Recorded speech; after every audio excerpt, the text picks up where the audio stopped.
Hi hello నమస్తే, welcome back to iDream media. ఈరోజు మనతో ఉన్నారు amphi certified mutual fund distributor అయిన పద్మజాజీ. మ్యామ్తో మాట్లాడతాం. Hi ma'am. నమస్తే అండి. మ్యామ్, ఏదైనా పర్సనల్ ఫైనాన్స్ అడ్వైస్ ఇస్తారా? అడ్వైస్ ఎలా ఉండాలంటే దానివల్ల మనం కాంపౌండింగ్ లాంటివి కానీ లేకపోతే మనం ఇన్వెస్టింగ్ విధానం కానీ వాటి వల్ల మనం బాగా బెనిఫిట్ పొందాలి. సో పర్సనల్ ఫైనాన్స్లో అండి first and the foremost thing is budgeting అండి. సో ఒక వ్యక్తి ప్రాపర్ బడ్జెటింగ్ తన యొక్క శాలరీని ఇన్వెస్ట్మెంట్స్ని చేసుకోగలిగితే కనుక అతన్ని బీట్ చేసే వాళ్ళు ఇంకెవరు ఉండరు. నేను total risk free kind of అన్న ఒక సొల్యూషన్ కూడా చెప్తాను. అండ్ ఫస్ట్ రూల్ వచ్చి 50-30-20 రూల్ అనేది ఒకటి ఉందండి.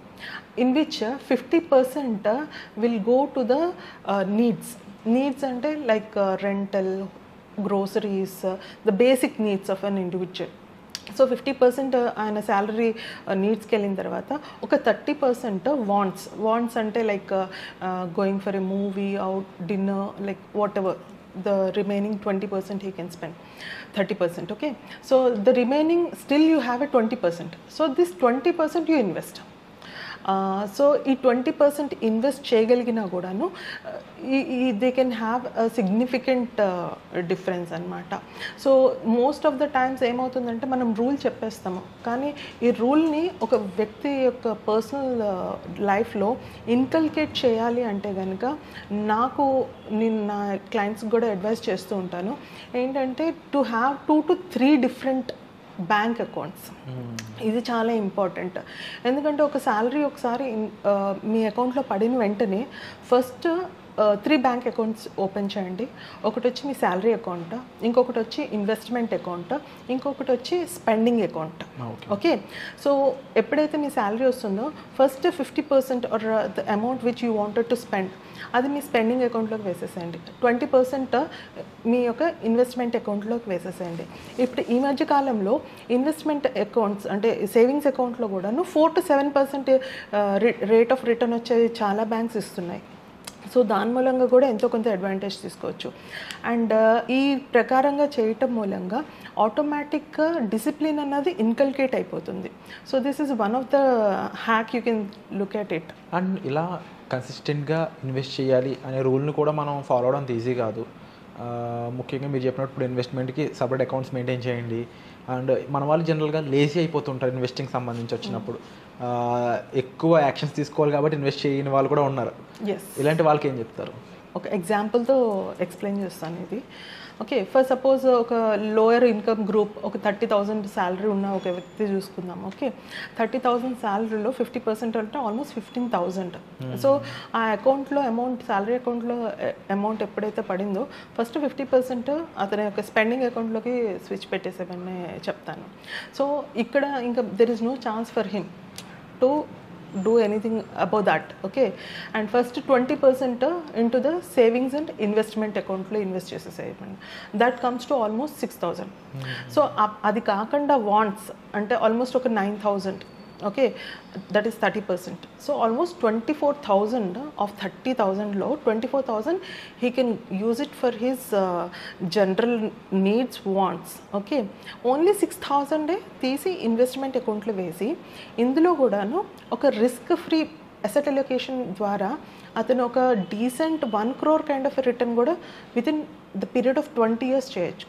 ఫర్ ఎగ్జాంపుల్, ఒకవేళ కనుక మన హిస్టారికల్ రిటర్న్ చూస్తే బ్యాంకింగ్ ఎఫ్డి అనేది 7% ఇచ్చింది. ఓకే, 7%లో ఈ 6,000లో 2,000 ఓన్లీ ఎఫ్డీకి వేసేసేయండి. ఓకే, ఆర్డీ లాగా. ఓకే, అండ్ అది ఒక 7% రేట్ ఆఫ్ రిటర్న్ వచ్చిన after 20 years, okay, down the line almost 10 lakhs above ఆయనకి ఒక ఎమర్జెన్సీ ఫండే క్రియేట్ అవుతుంది, which he can liquidate at any time and use it. So the next 2,000 ఏదైతే ఉంటుందో at the rate of 15% rate of return for the next down the line 20 years almost 26.5 lakhs అన్నది create చేయొచ్చు down the line 20 years. And next 2,000 అన్నది small and mid క్యాప్లో invest చేస్తే which has given historical return of almost last 5 yearsలో అయితే కనుక 32% return వచ్చింది. And last 10 years ఒకవేళ 10 to 20 years చూసుకున్నా historical return 20-21% return అయితే ఇచ్చాయి.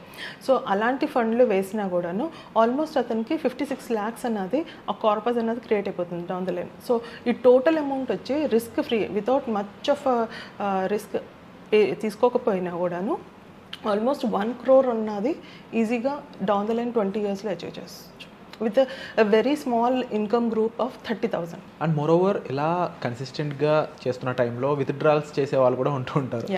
అలా చేయడం వల్ల డివియేట్ అవ్వడం వల్ల కలిగే ఇబ్బందులు చెప్తారు. ఇన్వెస్ట్మెంట్ అనేదండి it's not an active income అండి.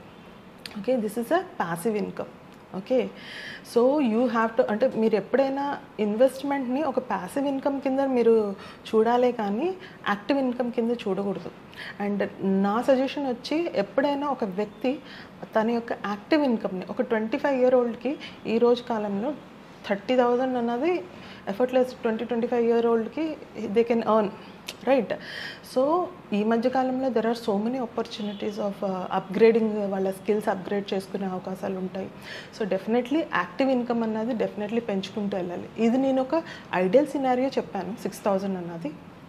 Okay, but in any other aspect also salary అన్నది 5-10% చొప్పున ఒకవేళ పెరుగుకుంటూ వెళ్ళినా ఇతను ఇంకా బెటర్గా ఇన్వెస్ట్మెంట్ అండ్ బెటర్గా ఒక కార్పస్ అన్నది క్రియేట్ చేసుకోవచ్చు.